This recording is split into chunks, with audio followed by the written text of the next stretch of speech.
All right, we're going to go ahead and get started, if that's okay, Bailey. That way we won't run over time just in case I talk way longer than I should. And then we'll go from there. Awesome. Well, hopefully you're in the right place. Good evening, everybody. This presentation is called Financing Your College Education, Exploring Scholarship Financial Aid Opportunities.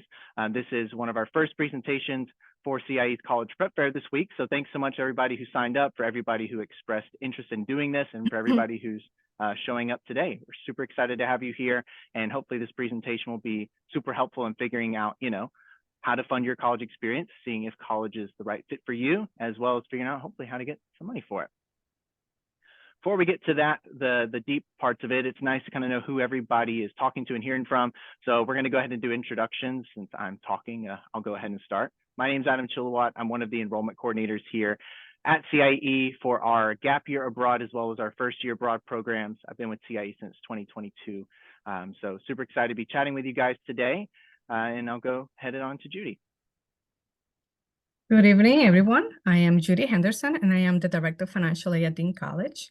I will provide you with some facts about Dean College, our new partnership with CIEE, and a general overview of the financial aid process. Hi, everyone. I'm Rafael Orozco, and I'm currently an international recruitment specialist working with CIEE, helping international students come to the U.S. on the work and travel program. I'm also a CIEE alum, and I have had the opportunity to study abroad with CIEE on 3 different programs. So I'm very excited to share my experience with you. Hi, everyone. My name is Christy Garcia. I'm also CIEE alum. I traveled abroad with CIEE last year to Toulouse, France, and I'm going to be giving you guys a little bit more information about my experience with applying to scholarships. Awesome. Now that you know everybody who's talking with you, it's kind of nice to know what's going to be talked about. So for the agenda today, we're going to be going on over brief overviews of financial aid, talking about how to get aid and then maximize the potential you have for scholarships, and then how to apply to those college scholarships. And then talking a bit deeper about CIEE specific programs, first year abroad, gap, college programs. That way, if you figure out that studying abroad is something you want to do, maybe specifically right after high school, talking about what opportunities might be available to you. And then after we give you all of that information, we're going to be able to have some time for y'all to ask questions at the end for a Q&A. Awesome. Without further ado, I'm going to go ahead and pass it to Judy for the financial aid section with Dean College. Thank you, Adam. So Dean College is a private residential non-for-profit institution in Franklin, Massachusetts. We are about 50 minutes away from Boston, so very well located, and about 25 minutes from Providence, Rhode Island. Fully accredited by NECHI. Also, we are just starting up this year our commitment with CIEE for the first year abroad program. So we're very excited about that. We can't wait to get started. Well, we are getting started already, but we can't wait to see the program just unfold in the fall. So Dean College is going to be serving as a home institution for the CIEE year abroad program, basically a school of record. So students, graduate students could, high school graduate students could be able to be able to travel to 1 or 2, depending on what you decide to do, out of 14 amazing global locations. And you can earn 12 to 13 college credits towards your degree at Dean College. And you can opt to spend either first 1 semester or a full year abroad. So financial aid, sure, some of you probably have already applied, I'm hoping. It is a three-step process. You basically need to create an FSA ID if you wanted to apply for financial aid. The application is FAFSA, which you might have already heard of. It's the free application for federal student aid. So make sure that you don't pay for this application. And then once you apply, the school will provide you with an award packet. Due to the passing of the FAFSA Simplification Act, you might have heard in the news, the FAFSA is changing a lot this year for 24-25. The application is available. there's a slow process, and I'll get into a little more details of all those changes and how that will impact you. Here's some tips for you and just general information about the website where you could apply for financial aid is studentaid.gov. Want to make sure you create your FSA ID. The student will create an FSA ID to log in, and then also the parents. The school code for Dean College is 002144. You can always search by the school name or location, and you'll be able to pull it up on the application. If you're from Massachusetts, make sure you apply before May 1st, because that is the state deadline for certain grants available through the state. And make sure that you apply every year. It's an annual application. It opens up typically October 1st. This year is very different because there's so many changes that the Department of Education is still working on some adjustments on the application to submit it to the colleges. So it's a little slow process. One last piece here is your income information from 2022 is what you report on the application. Some people get confused and use the wrong year, so just make sure that you are using 2022.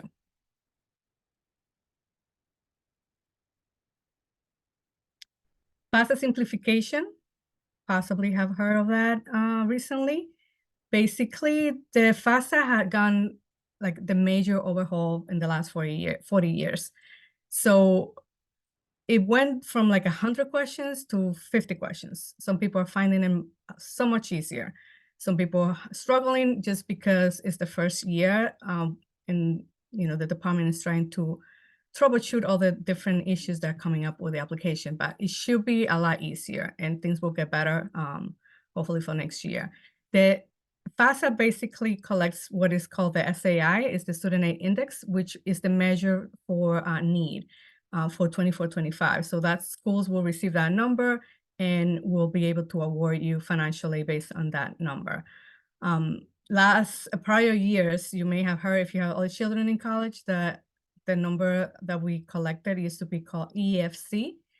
It's basically the same thing. It measures the same thing. It's just a different name. It's just to help families understand it better, because EFC, it was expected family contribution, and it was not really what you were expected to pay. So to make it simpler, they changed the name. That's basically it. Families with the lowest income will have less questions to answer on the application. You will hear a lot of the term contributor. Contributor is basically anyone that is contributing to your application. So parents, basically, it's parent, the student, anyone involved. The eligibility for financial aid will be expanded. A lot more students will be eligible for Pell Grant. I want to say 5 to 7 million more. So that's a lot of students, right? So hopefully you will be one of those. The other piece that this update on the FAFSA helps families with is the consent piece to transfer your income data from the IRS into the FAFSA. So you need to consent in order for the Department of Education to do that. So that's like another term that it will be used this year. The Department of Education is currently working on more updates on the FAFSA. We are expecting to start receiving the FAFSAs early this semester, this month. Oh my God, this semester. Yeah, this semester. But hopefully by mid-March, no later. I'm hopeful. But we don't have 100% accuracy on that yet.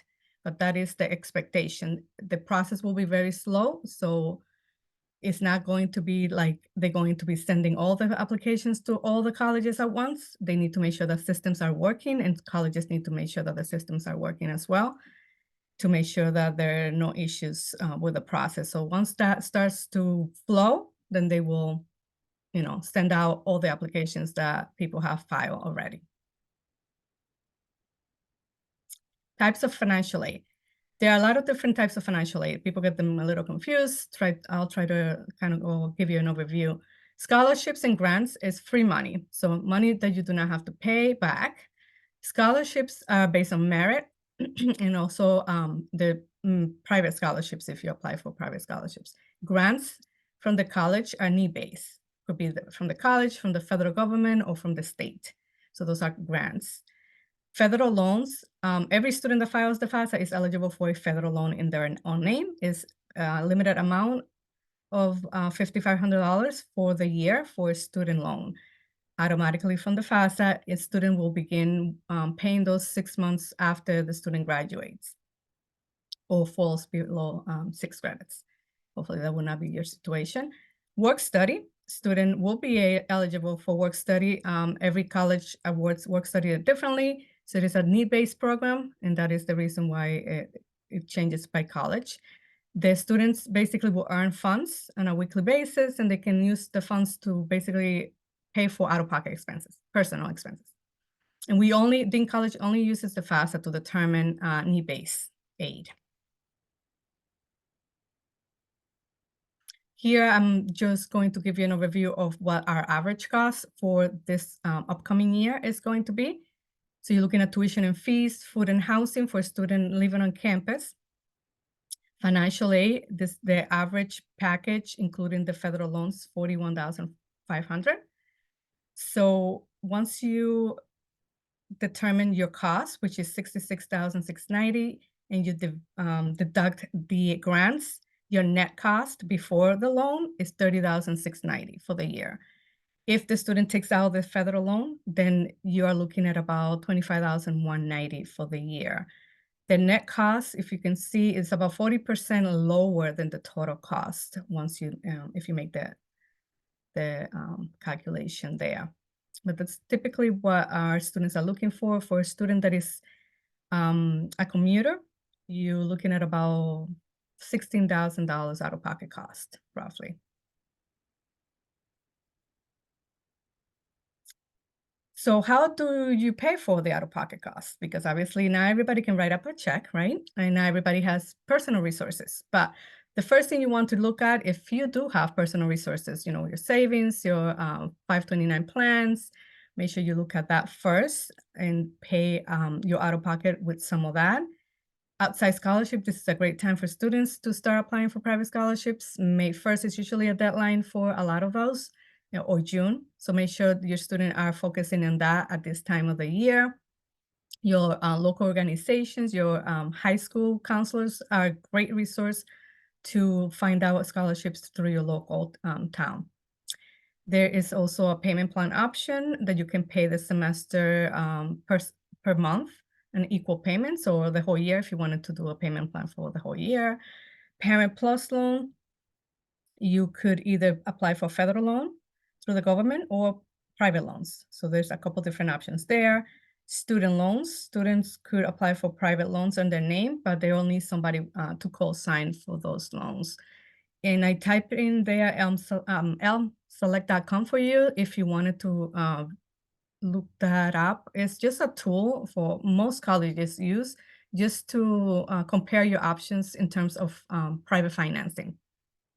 Many families, like I said here, use a combination of those options so to cover the cost. So you could have a parent taking a parent loan, maybe a grandparent doing a little bit on a payment plan, and then the student doing a loan as well. So you're not tied into just one option.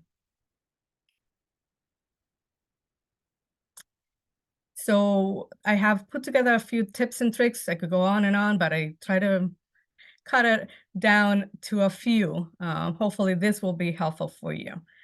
Make sure you file early. I know it's already March, but it's still early based on all the situations that are going on with the delays. So make sure you file, apply for your FSA ID as soon as possible, and do not share your email address with a student or with a parent, vice versa. You need to have your own FSA ID. The parent will need one, the student also. Student should not use their high school email when they're creating their FSA ID because they'll graduate in June and then they will not be getting updates. Gather your 2022 tax documents before you begin to file.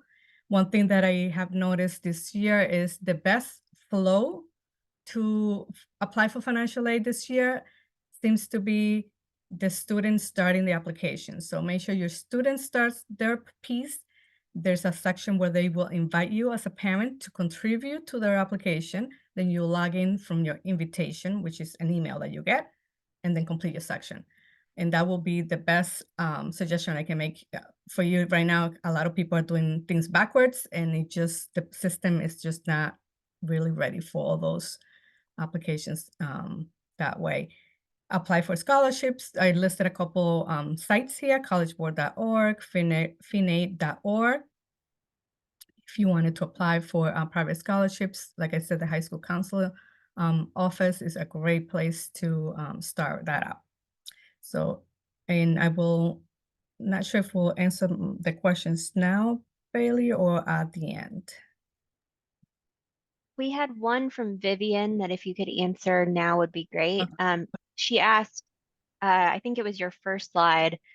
It's said that they should put 2022 on their FAFSA. Is that for those that are seniors this year?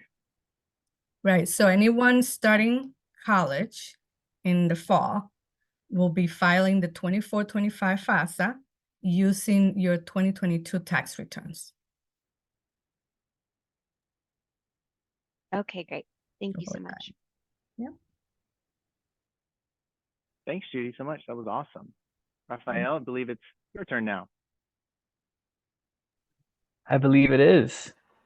So I'm going to talk a little bit about how to maximize your aid potential. And, why you should listen to me is because I was very privileged to have been able to graduate from university, paying for it using exclusively scholarships. And let me tell you, it wasn't easy, and it won't be easy for you either, but if you follow these tips and tricks and you listen to everybody else on this panel, I think you will have a very successful time and you will reduce your costs a lot more.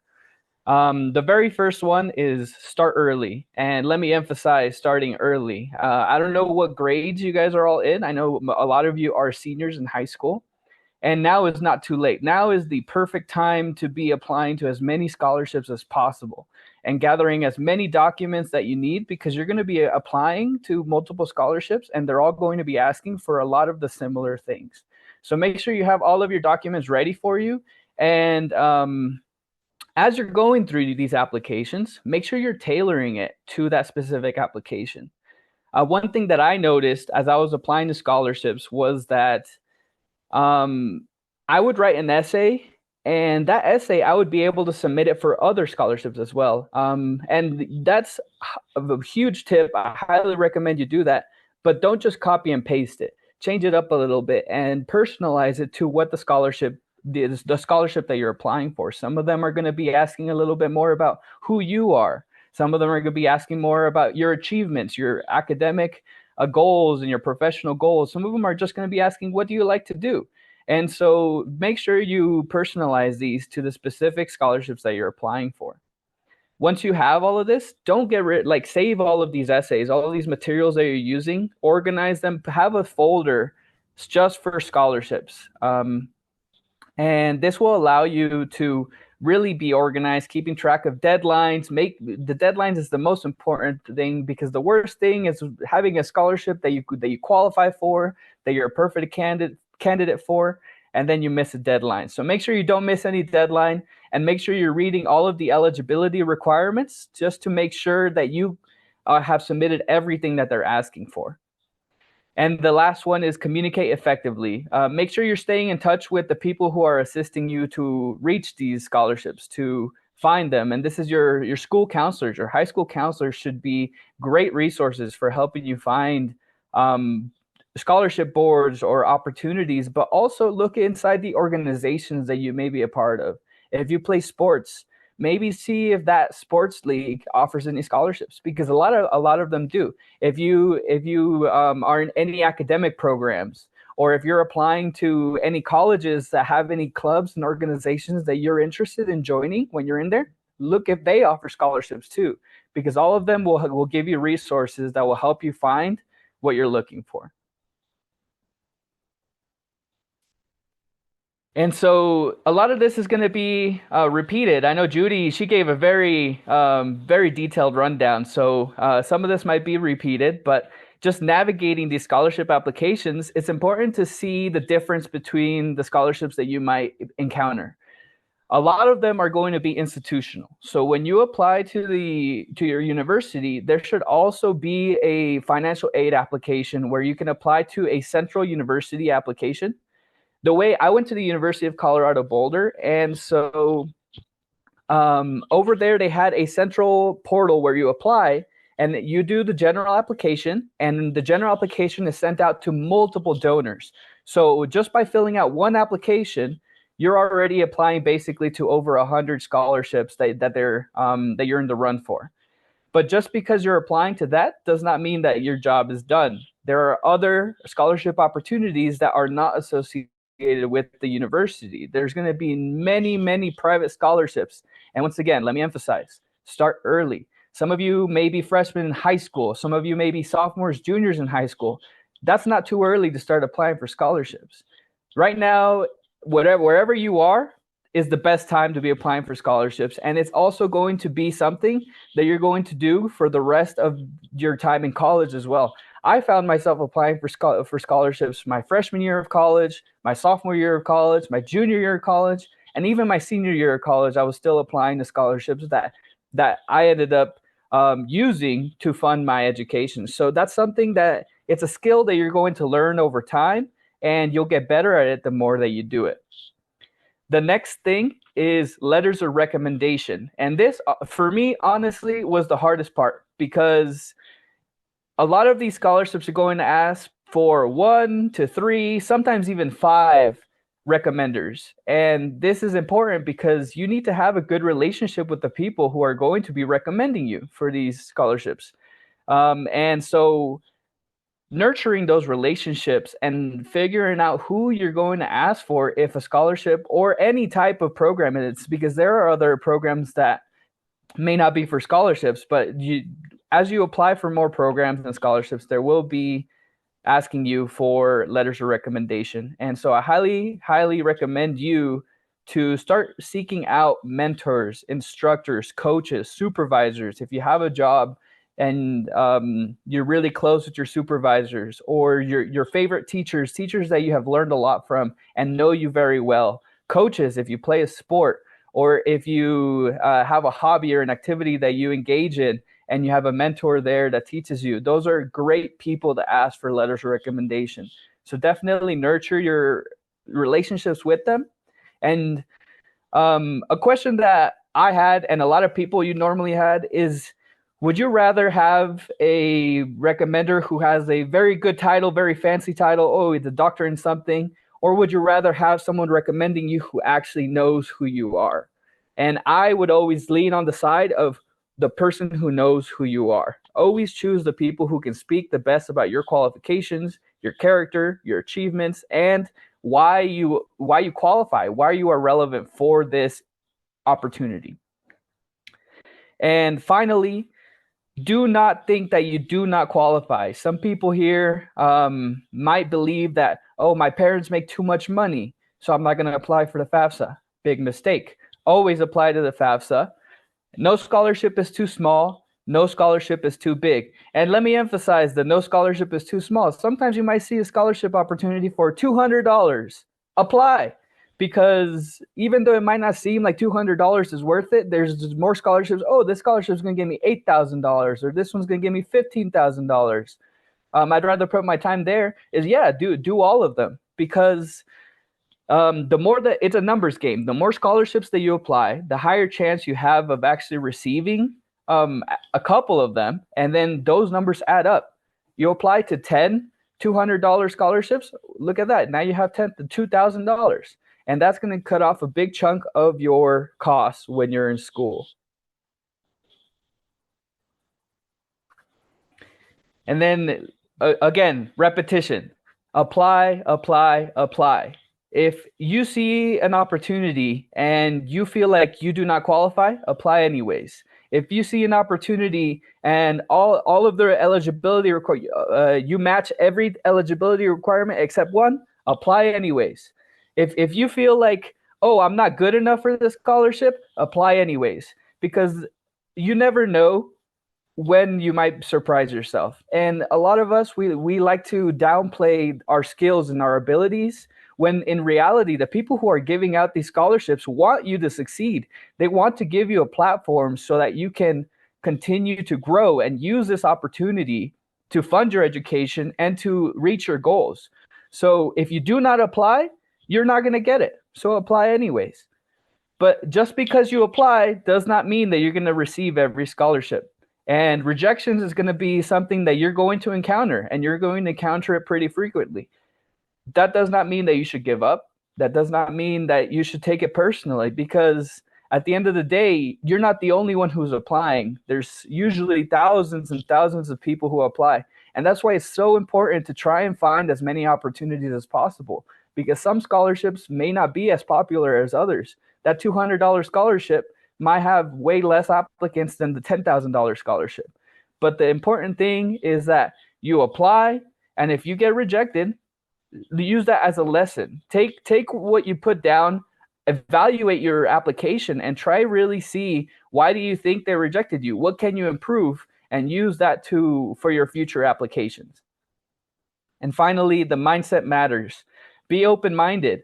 Try to look around for organizations, clubs, opportunities that offer you a lot of scholarships, because there are a lot of these organizations that just by participating with them, becoming a member or volunteering with them, you automatically qualify for them to give you a little bit of financial aid. So be open-minded to doing some things that you may not think are fun in the beginning, but can offer opportunities later. An example that I can use for me was when I was going to college my freshman year. I needed to live in a specific dorm. It wasn't the dorm that I wanted to live in, but if I lived in that dorm, they would give me $2,500 a semester for my first 2 years.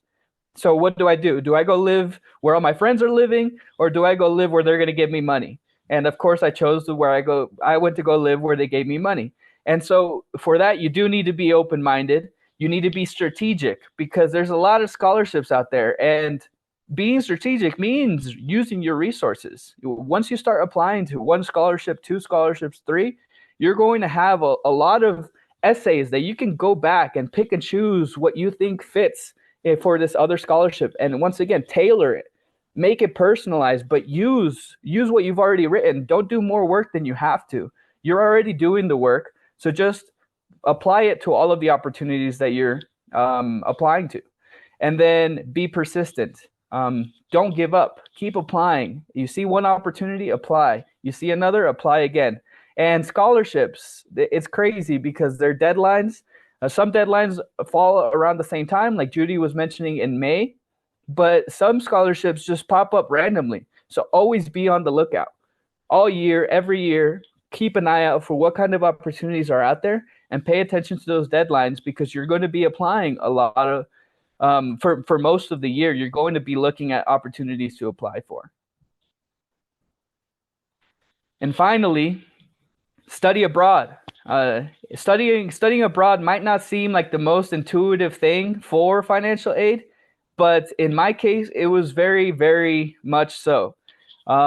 Especially with CIEE, because I found that CIEE provides a lot of financial aid for students studying abroad, especially if you are Pell eligible, and especially if you apply to the Benjamin A. Gilman International Scholarship, which is a scholarship provided by the State Department, where they give you between $3,000 to $8,000 so you can study abroad. Simply by applying, you do not have to receive it. You do not have to anything. Just by applying, CIEE offers a grant and a scholarship where they pay for your flights, and they also give you a scholarship that goes towards your program. So do not lose that opportunity to actually participate in a life-changing experience just because you think you can't afford it. And I also found that sometimes there might even be more scholarships for studying abroad than there are for staying at home. So look for those private scholarships. Look for the people who are like, we want people to go abroad because it's important to get that cultural experience. It gives us a lot of professional experience. It helps us grow. It helps us develop our own personal lives. But at the same time, it makes us global citizens, and it makes us more aware of our privileges. It makes us more aware of how society functions. And there's a lot of people out there who want to give you the opportunity to experience that. So do not give up. Look for scholarship opportunities and study abroad. Awesome. Thanks, Rafael. That was super helpful, even for me as a non-college student. Awesome. Well, now, so for Christy, let me know if your Wi-Fi ends up getting better. If you want, I'll go ahead and do my section, and then we'll come back to yours. That way we can see if it works out. And at the end, if that's okay. How does that sound, Bailey and Christy? Yeah, that sounds good. Thank you. All right, cool. Hey, you gotta love tech issues. You know, you can't like glitch out in person, but you can do it online, which is totally fine. Happens. I've done it as a presenter. Awesome. Well, all right. So what we're going to do now is we're going to go ahead and skip to the CIEE side of things, which is me.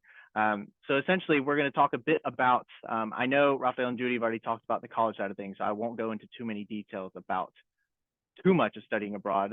And I think Rafael did a really great job of talking about study abroad and the motivations behind it and how to finance it. But when I think it comes to why you should study abroad in general, there's a lot of great benefits. Having worked with students for the past couple of years doing international education and seeing students before they go on program and then hearing the stories when they come back, I think there's a lot of takeaways that we can find in these bullet points. But the most notorious ones that we seem to see are that students who have international exchange experiences, who are forced into new and independent experiences, they come out at the end feeling a lot more independent as a person, feeling like they are a lot more adjustable, a lot more adaptable, and that gives them intangible skill sets. They get a lot of new skill sets. Of course, they're making lifelong friends on these programs where they're studying abroad, they're expanding their global perspective.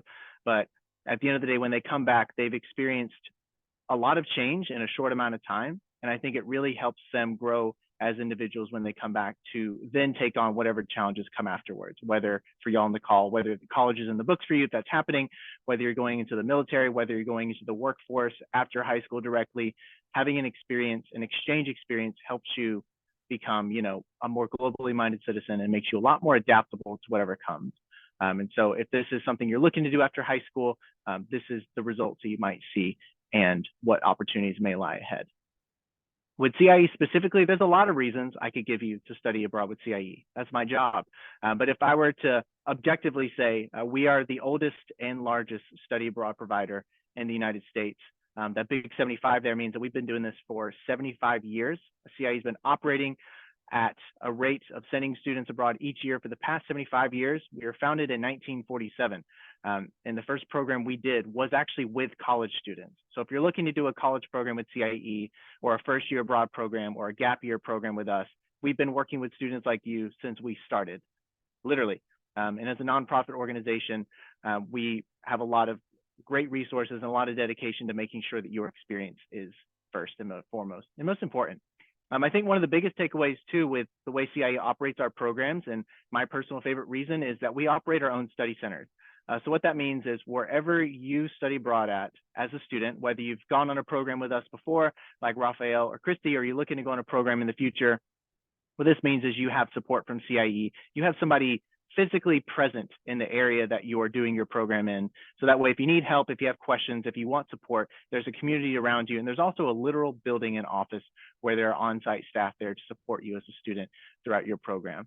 CIEE has a great support staff for our students, and our staff, our directors, they genuinely care about you, your well-being. And I think that kind of shows why we've been so successful in doing this for so long. And if you're looking at doing a program after high school, if you're graduating this year, whether if you're a freshman and you know you want to study abroad at some point, either during high school or maybe directly after, and you're wondering, you know, what are my options? What are my opportunities? What can I do to make this possible with CIEE specifically? These are the list of programs that we have for post-high school students.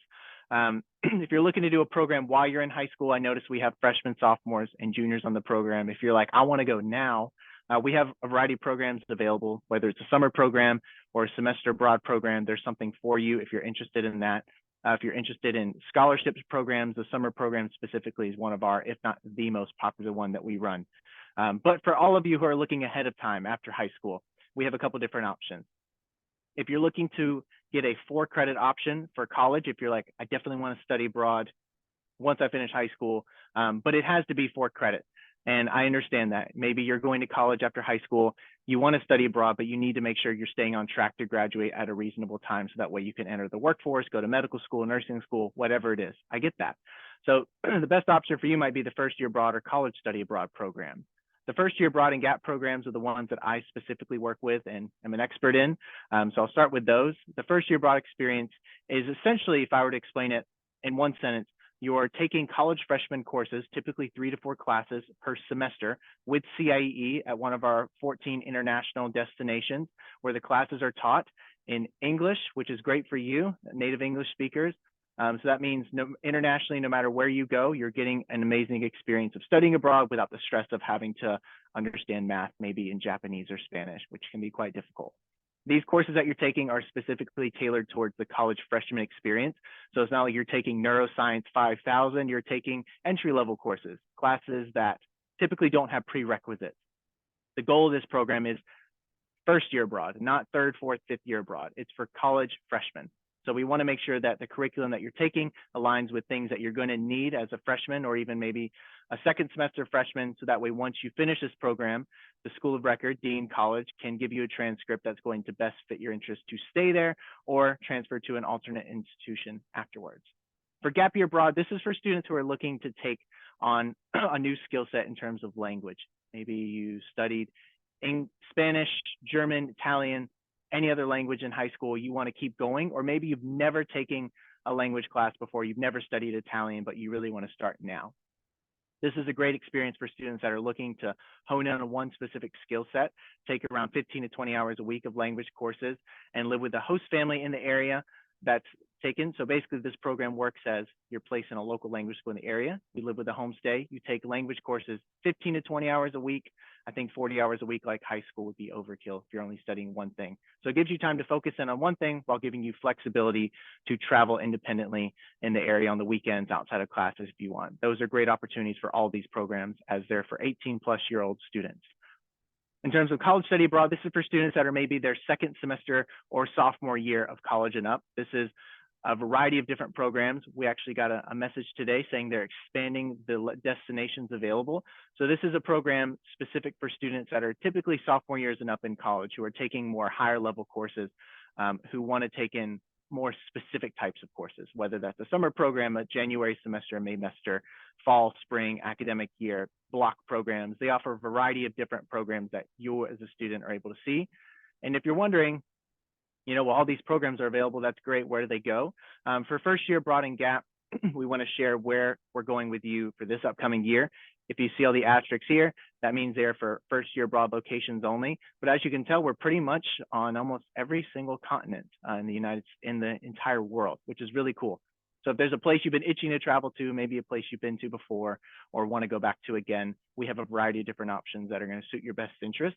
And in terms of how long you might want to stay there, it's really up to you. We have semester options as well as academic year options. For students that are wondering how long a semester is, that's typically around the 3-month mark. Every single program that goes for a semester is usually under 90 days or less to mitigate the requirement for a visa.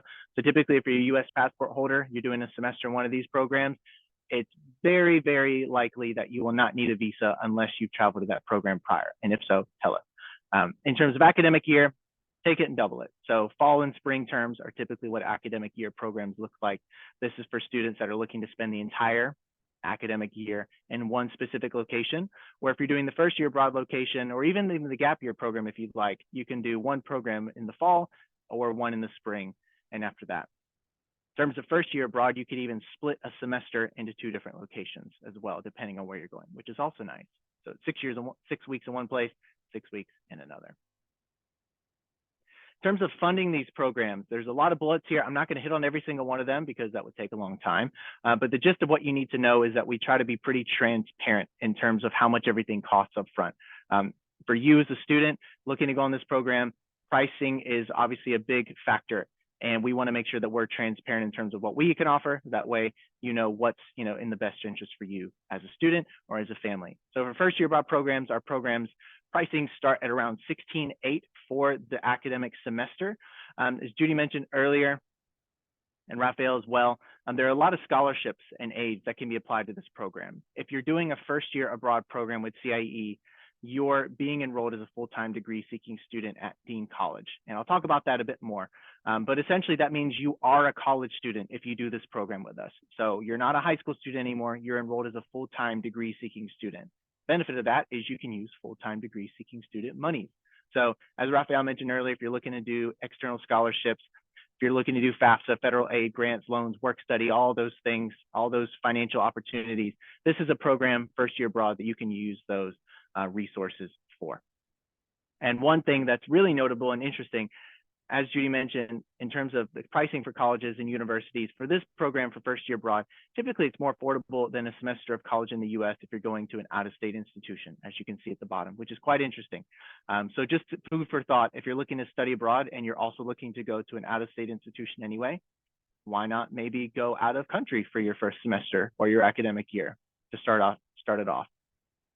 In terms of Gap Year Abroad, this is the one program I will transparently say that CIEE does not have any internal funding or scholarships for at this time. However, as you can tell, there are discounts depending on how early you apply. So please note, for a lot of programs with CIEE, not only apply for scholarships early for external programs, but apply for CIEE programs early. The earlier you apply, the more prepared you can be for what's coming next, as well as getting you preparation for the pre-departure tasks that you have to do. So you can receive a discount if you apply early, as well as for our first year abroad program. I might plug this a bit later, but we're doing a raffle for one free program. So if you apply earlier than later, you might win a free program with us. So just a little nice knowledge there.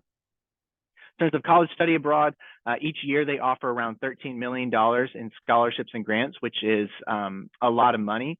So for this, if you're looking to apply for these programs as a college age student and you want to do that, please do it. As Raphael mentioned, no amount is too small. I think with that pool of money that is there, your chances, as long as you're standing out in your application, are great. So might as well submit an application. It never hurts. Important deadlines for the college programs specific, like I mentioned, these are sophomore and up programs typically that I'm speaking of in terms of college study, not first year abroad. These are the deadlines that you need to be on the lookout for. And I know Judy already mentioned this, so I won't touch on this too much, but first year abroad in Dean College's relationship in a nutshell is that Dean College is CIEE's academic home and school of record.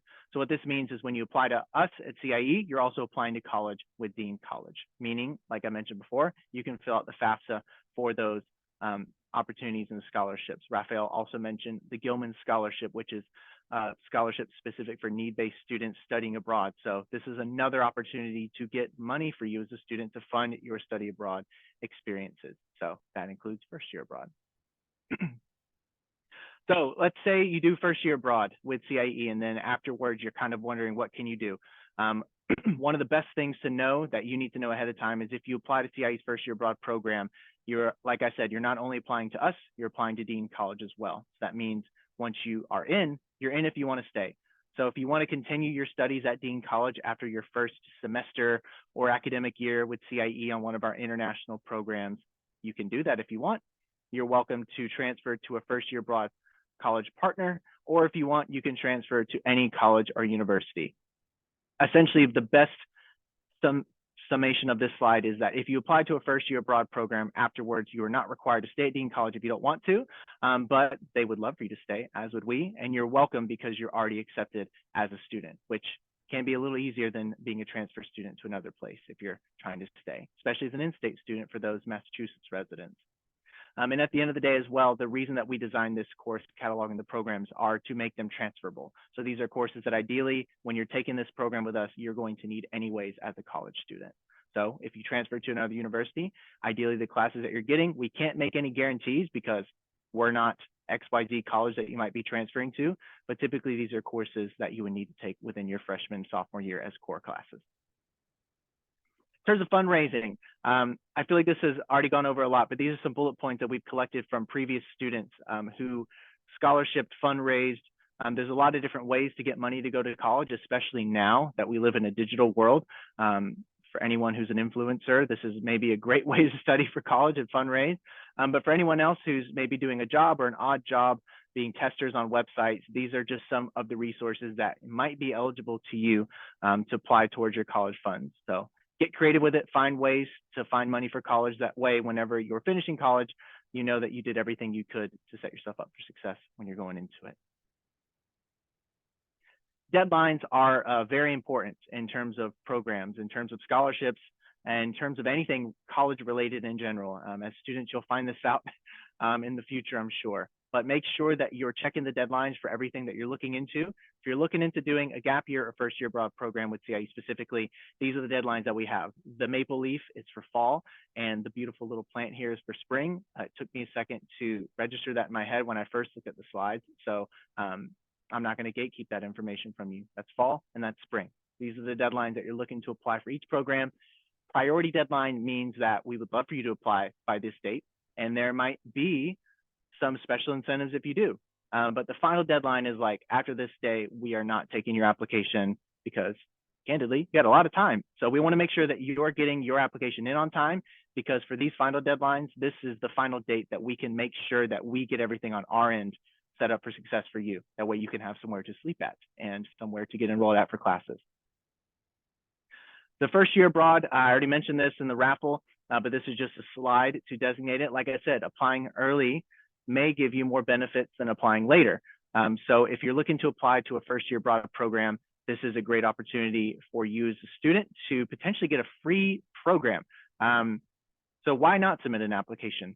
It's a great incentive, and the earlier you apply, as you can tell, the more entries that you're going to get. So if you're like, oh my gosh, that sounds like a really cool program, I would love to study abroad my first year of college and get college credit for it and be able to go to like Rome on the weekends, then great.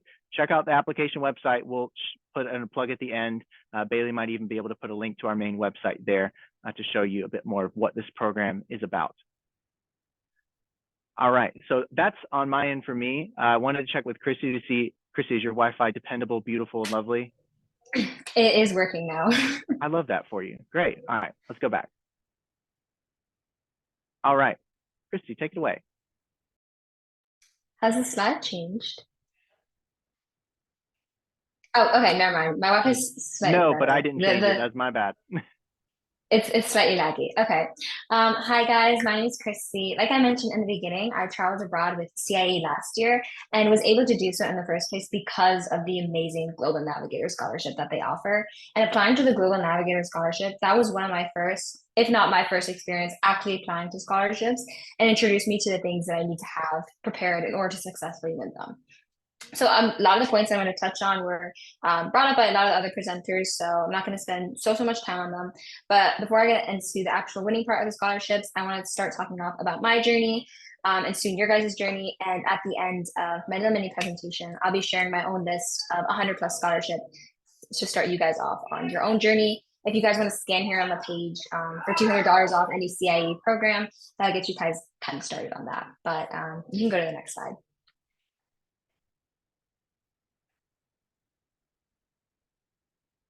Okay, so with the journey of applying, one of the main points, I know this has been brought up by a lot of people, but it's never too early to start applying for scholarships. If you're a middle schooler, if you're a freshman, if you're a sophomore, a junior, a senior, there are so many scholarships that go, that people don't win because there's just not enough people applying to it. Just to give you guys a little bit of context, my junior year, I won thousands of scholarships, and those scholarships, people just didn't know about them. Just to put in a few, which I can put in the chat. One of them is Hamper Progress Scholarship. There's also the Horatio Alger Scholarship. And these are scholarships that are thousands, tens of thousands of dollars, which you can get just in your junior year. And then you can beat out a lot of competition. I know a lot of people start applying to scholarships senior year. And so there's a lot more competition your senior year of high school. So start early, apply junior year, apply sophomore year. If there are any middle schoolers here, parents of 8th graders, there are also excellent programs that you can apply for in 8th grade that kind of stay with you and give you guidance all 4 years of high school. So those are amazing. I wish I had known about them in middle school too, but it's never too early to start applying for scholarships. To kind of find scholarships, ask your guidance counselors, search online. I put a few platforms here, scholarships.com, scholarship.owl.com, bold.org, but the people around you, use your guidance counselors. A lot of times we have so many local scholarships which you can apply to, and those are also, because they're such small amounts, maybe they might be $500, $200. Money is still money. You can put that money towards your college funds. You can put that money towards a new laptop for college, a new book for college, things like that. So just make use of all the resources that you have available for you. and apply carefully. So this tip isn't meant to say like, don't apply to as many scholarships as you can. Apply to as many scholarships as you can.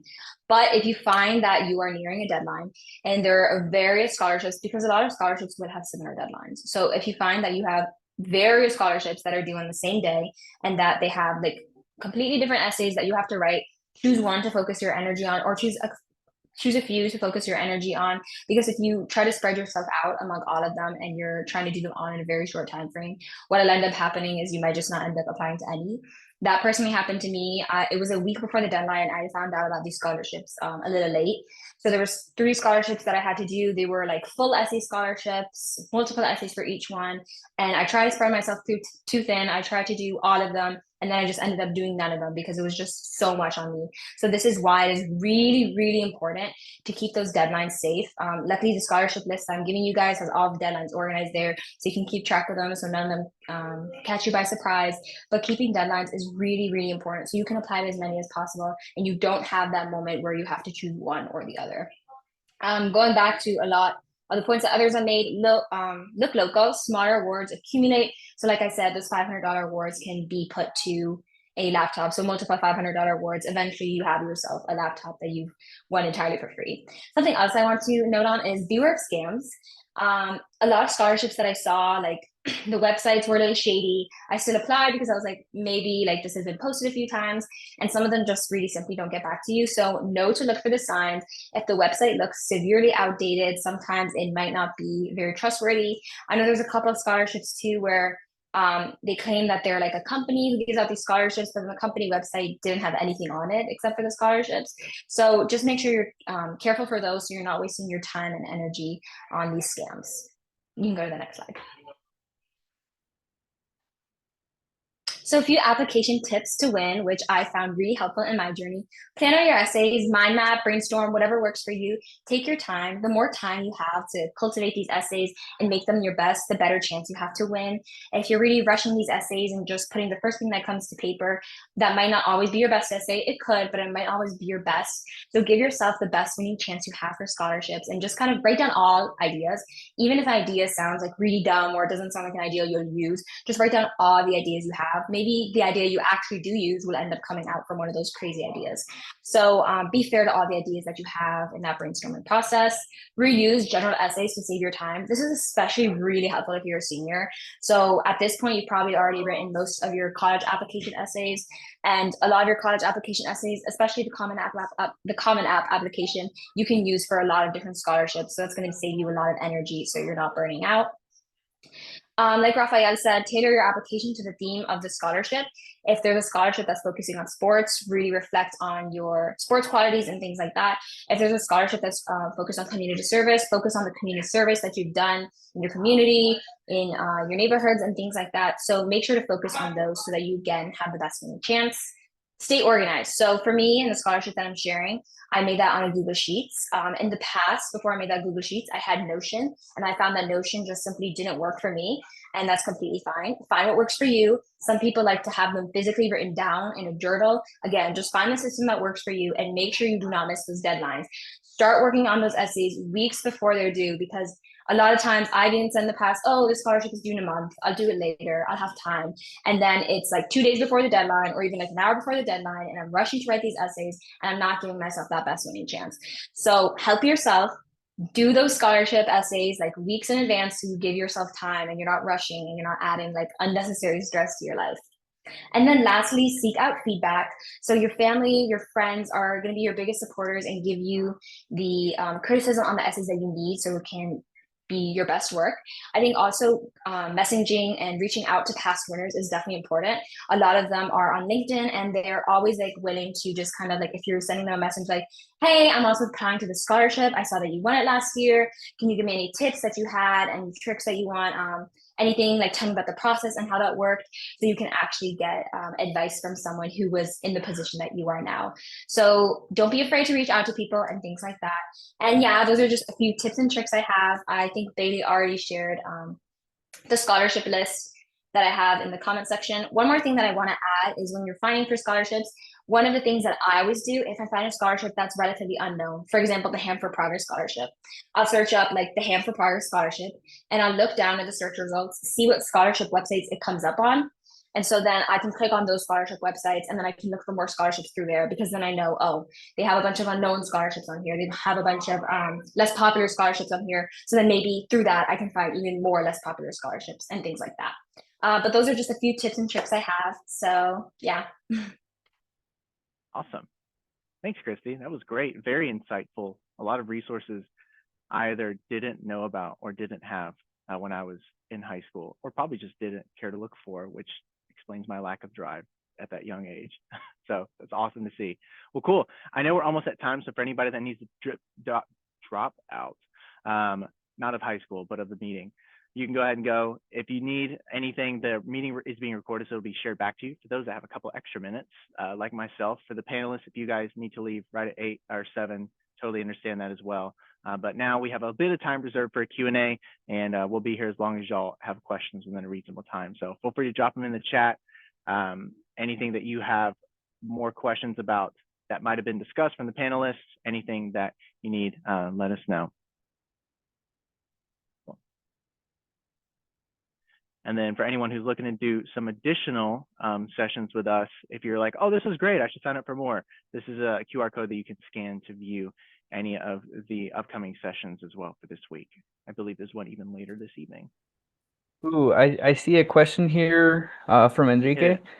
Asking what happens if the amount of money you gain in scholarship exceed the amount you need to pay for in college? And that is a great question. Maybe Judy can give a little bit more information, but on my experience, there were times where I did receive more. So there's this thing called a cost of attendance, and that's the maximum amount of financial aid that you're allowed to receive. And there, I did find myself like 1 or 2 semesters receiving more scholarships than my cost of attendance. And if that's the case, what I would do is I would ask my donors, my scholarship, if they could defer that for another semester. And that's what allowed me to study abroad in a summer. Because normally for summer, you don't receive the financial aid that you receive during the academic fall and spring semesters. But if that's the case, you could also use that for other things, such as buying a new laptop and covering the costs of the expenses that you need outside. And if for that, I would highly, highly recommend you speaking with a financial aid advisor who will guide you for all of that. You said it very well, Rafael. The only thing I would probably add to that is if you happen to still have a loan in your name that you kind of forgot about in that semester, that year, you can, well, basically the college financial aid office will have to reduce your loans if your scholarships exceed. So we'll do that automatically. But it's always good to just, seek out some assistance from your college financial aid office to use the funds the best you can. And also, like Rafael said, you can use it for other terms. And worst case scenario or best case scenario, the college will need to refund you any excess. If let's say you have all scholarships, you don't have loans, everything scholarships, and you still have an excess on the account, the school will have to refund you that difference.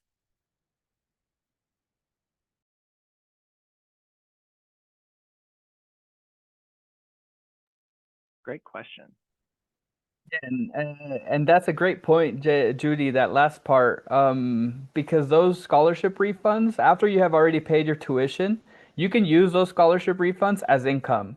You can use that to pay your rent. You can use that to buy your groceries. Just, I would highly, highly recommend you to also be attentive to that because with taxes, because you still have to file your taxes, and any scholarship refunds that do not go towards your tuition, you will have to report that in your taxes as income. But with all the college credits that you receive, you're not going to be paying taxes for the most part. You just need to report that in your taxes.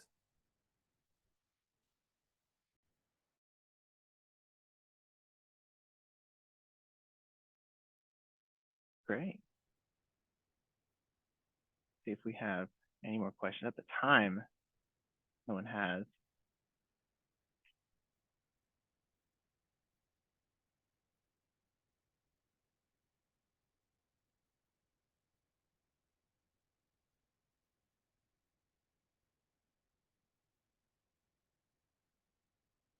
Cool.